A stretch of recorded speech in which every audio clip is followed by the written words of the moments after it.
মানুষ যতই অগ্রগতি করুক না কেন, তবুও প্রকৃতির অনেক রহস্য আজও বিস্মিত করে। এই পৃথিবীতে প্রতিদিনই ঘটতে থাকে আরও অনেক রহস্যময় ঘটনা, যার মধ্যে কিছু ঘটনা এমন যেগুলো নিয়ে বিজ্ঞানীরা গবেষণা করছেন, কিন্তু বিজ্ঞানীরাও তার সঠিক ব্যাখ্যা দিতে ব্যর্থ হয়েছেন। আর কিছু ঘটনা আছে যা বিশ্বাস করা খুবই কঠিন, কিন্তু যদি বাস্তবে থাকে তাহলে তো বিশ্বাস করতেই হবে।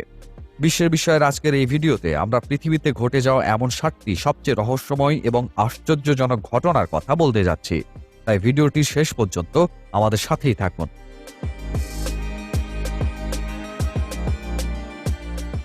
নন মিটিং টু ওশান। আলাস্কা উপসাগরে এমন একটি জায়গা আছে যেখানে দুটি মহাসাগর মিলিত হতে দেখা যায়, কিন্তু মিলিত হয় না। এখানে হিমবাহ থেকে যে পানি বেরিয়ে আসে তার রং হালকা নীল, অন্যদিকে নদী থেকে আসা পানির রং গাঢ় নীল। আপনি হয়তো অবাক হবেন যে কেন এই দুই পানির মিলন হয় না।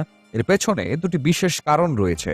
প্রথমত, এই স্থানে উভয় পানির ঘনত্বের মধ্যে পার্থক্য রয়েছে, একটি সামান্য গাঢ় এবং একটি সামান্য হালকা, অর্থাৎ একটি নোনা এবং অন্যটি মিঠা।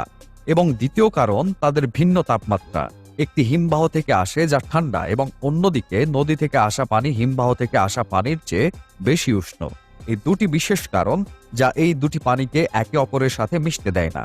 800 কিলোমিটার দীর্ঘ সীমানা থাকা সত্ত্বেও এই পুরো সীমান্তে এমন একটি জায়গাও নেই যেখানে এই দুই সাগরের পানি সামান্যতম মিশে যায়। এই ঘটনাটি খুবই বিরল এবং বিশ্বের খুব কম জায়গাতেই দেখা যায়। Fish rain. আপনি নিশ্চয়ই আকাশ থেকে মাছ পড়ার খবর হয়তো শুনেছেন বা ইউটিউবে দেখেছেন, কারণ এমন ঘটনা আমরা শুনতে পাই। কিন্তু এখন যে জায়গার কথা বলতে যাচ্ছি সেখানে একবার নয়, প্রতি বছরই মাছের বৃষ্টি হয়, তাও ঠিক এক জায়গাতেই। জানি এটা বিশ্বাস করা খুব কঠিন হতে পারে, কিন্তু এটাই সত্যি। 100 বছরেরও বেশি সময় ধরে এখানে মাছের বৃষ্টি হচ্ছে। এই জায়গাটি মেক্সিকোর উত্তরাঞ্চলে। বছরে অন্তত একবার এখানে মাছ বৃষ্টি হয়। এখানকার মানুষ বিশ্বাস করেন যে 18 শতকে এখানকার মানুষ ক্ষুধায় মারা যাচ্ছিল। তারপর একজন পুরোহিত এখানে 3 দিন প্রার্থনা করলেন এবং তার প্রার্থনার কারণে এখানে মাছের বৃষ্টি হয়। তারপর থেকে এখন পর্যন্ত এখানে মাছের বৃষ্টি হচ্ছে। মেক্সিকোর উত্তরাঞ্চলের পাওয়া খবর অনুযায়ী এমনটি ওয়াটার স্পাউটের কারণে ঘটে, কারণ এই ওয়াটার স্পাউটগুলো মেঘের উপরে তৈরি হয়।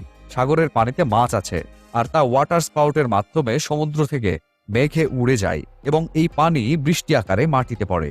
কিন্তু এখানে প্রশ্ন জাগে, সমুদ্র থেকে 200 কিলোমিটার দূরে এই জায়গায় মাছের বৃষ্টি হয় কি করে? আর যদি এমনটাও হয়ে থাকে, তাহলে মাছের সঙ্গে অন্য সামুদ্রিক প্রাণী যেমন ব্যাঙ, কাঁকড়া ইত্যাদি পড়ে না কেন? আইস সুনামি। আপনি আপনার স্ক্রিনে যে দৃশ্যটি দেখছেন তাকে আইস সুনামি বলা হয়, যাতে সমুদ্রের তীরে পানির পরিবর্তে বরফ বয়ে যেতে দেখা যায়।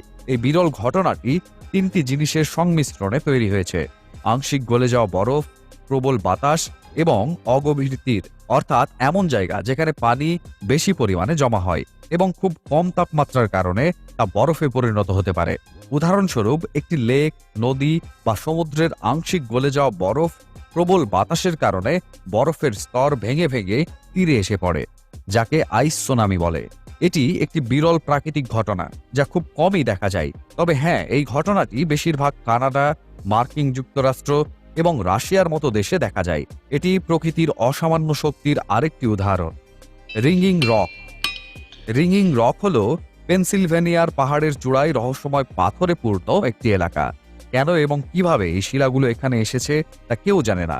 এই শিলাগুলো মানুষের কাছে একটি রহস্য, কারণ এই পাথরগুলোতে আঘাত করার সময় এগুলো একটি বাদ্যযন্ত্রের মতো শব্দ করে এবং এখানকার প্রতিটি পাথরের নিজস্ব স্বতন্ত্র শব্দ রয়েছে। লোকেরা এখানে আসে এবং সেগুলো অনেক উপভোগ করে। এবং শুধু তাই নয়, এই ধরনের শিলা সারা বিশ্বে পাওয়া যায় এবং ভারতেও আপনি এমন শিলা দেখতে পাবেন, যেগুলো অনেক মন্দিরে স্তম্ভ হিসেবে ব্যবহৃত হয়েছে। কিন্তু এই শিলাগুলো কিভাবে এমন শব্দ করে তা নিয়ে বিজ্ঞানীদের মধ্যে ভিন্ন মত রয়েছে। কেউ কেউ বিশ্বাস করেন যে এই শিলাগুলো পৃথিবীর ভূত্বকের মধ্যে পাওয়া যায় এবং তাদের বিশেষ গঠনের কারণে এমন শব্দ বের হয়। দ্বিতীয় তত্ত্ব অনুসারে, একটি শিলাকে আঘাত করলে এটিতে কম ফ্রিকোয়েন্সি শব্দ উৎপন্ন হয়, যা আমরা শুনতে পাই না। কিন্তু বারবার অনেকগুলো শিলাকে আঘাত করার ফলে সমস্ত ফ্রিকোয়েন্সি একে অপরের সাথে যোগাযোগ করে এবং শব্দ প্রসারিত হয়, তাই এমন আওয়াজ শোনা যায়। তবে এই বিষয়ে নিশ্চিত নন কেউই, তাই এটি আজও একটি রহস্য রয়ে গেছে। C form. সি ফর্ম বা সমুদ্রের ফেনা একটি প্রাকৃতিক ঘটনা। বলা হয় এর পেছনে অনেক কারণ রয়েছে।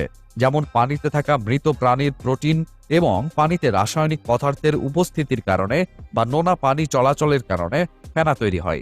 ঢেউ এবং বাতাসে এই ফেনা উপকূলে জমা হয়, কিন্তু অনেক সময় ঝড় ও ঢেউয়ের কারণে তা উপকূল ও আশেপাশের এলাকায় ছড়িয়ে পড়ে এবং পুরো এলাকা এই ফেনায় নিমজ্জিত হয়ে যায়। অস্ট্রেলিয়া ও স্পেনে হারিকেনের পর এমনটা হয়েছে। এই ভিডিওতে আপনি স্পষ্ট দেখতে পাচ্ছেন কিভাবে এই ফেনা পুরো এলাকাকে গ্রাস করছে। এই ফেনা খুব বিপজ্জনক হতে পারে, কারণ এতে বিষাক্ত রাসায়নিক রয়েছে যা শুধুমাত্র মানুষদেরই নয়, বরং পাখি এবং অন্যান্য প্রাণীদেরও ক্ষতি করতে পারে। Flying city in the sky. চীনে ক্যামেরায় ধরা পড়েছে এক বিস্ময়কর ঘটনা।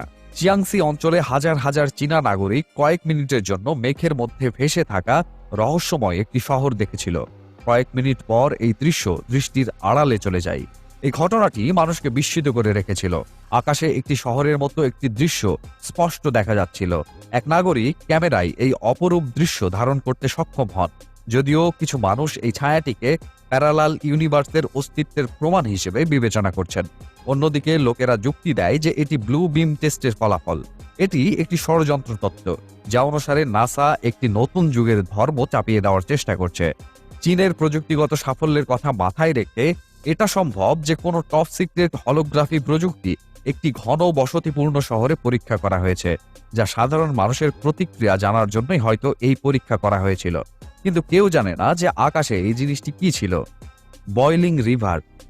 এটি একটি নদী যা ফুটন্ত নদী নামেও পরিচিত। এটি বিশ্বের একমাত্র ফুটন্ত নদী এবং এটি একটি অত্যন্ত বিপজ্জনক নদী। এই নদীর দৈর্ঘ্য 6.4 কিলোমিটার এবং আজ পর্যন্ত এই নদীতে পতিত কোনো জীবই বাঁচতে পারেনি, কারণ এই নদীর তাপমাত্রা 100 ডিগ্রি সেলসিয়াসেরও বেশি, যা যে কোনো মানুষকে মিনিটের মধ্যে মেরে ফেলতে পারে। অ্যামাজন বনের এই উত্তপ্ত নদীটি এখানকার স্থানীয় মানুষের কাছে অত্যন্ত গুরুত্ব বহন করে। এখানে বসবাসকারী উপজাতিরা বিশ্বাস করেন যে এই নদীটি স্বর্গের প্রবেশদ্বার। তাই এখানে কোনো উপজাতির মানুষ মারা গেলে তাকে পুড়িয়ে বা কবর দেওয়ার পরিবর্তে উত্তপ্ত নদীতে ডুবিয়ে দেওয়া হয়। ফুটন্ত পানির কারণেই এর নাম হয়েছে ফুটন্ত নদী। বিজ্ঞানীদের মতে এ ধরনের কোনো নদীর অস্তিত্ব অসম্ভব।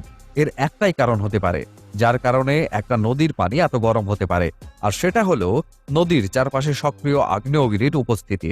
কিন্তু এই নদীর কাছাকাছি কোথাও আগ্নেয়গিরি নেই। এই ছিল বিশ্বের বিষয়ের আজকের এই ভিডিওতে। আশা করছি ভিডিওটি আপনাদের সকলের অনেক ভালো লেগেছে। ভিডিওটি কেমন লেগেছে তা জানিয়ে কমেন্ট করুন। ভিডিওটি ভালো লাগলে লাইক এবং শেয়ার করুন। এরকম আরও ভিডিও পেতে আমাদের চ্যানেলটি সাবস্ক্রাইব করুন। ধন্যবাদ।